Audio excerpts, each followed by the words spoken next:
សួស្តីបងប្អូនអរគ្នាឥឡូវថ្ងៃនេះខ្ញុំចេញដំណើរទៅស្រុកស្រែអំបិលបងប្អូនឥឡូវលេខតាមផ្លូវក៏វាអំណោយផលល្អដែរបងប្អូនបើកបរក៏ត្រូវគិតពីសុវត្ថិភាពអ្នកដទៃដែរយើងកុំបើកលឿនពេក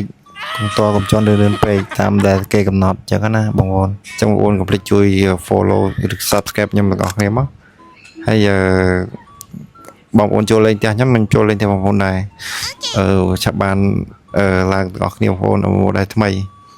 អញ្ចឹងឥឡូវយើងចាប់ផ្ដើមចេញដំណើរទៅតាមផ្លូវគឺផ្លូវយើងក៏អត់សូវមានឡានច្រើនដែរយើងក៏ជន់ទៅតែ100កុំតកំលឿនពេកអញ្ចឹងណានេះសកម្មភាពតាមផ្លូវ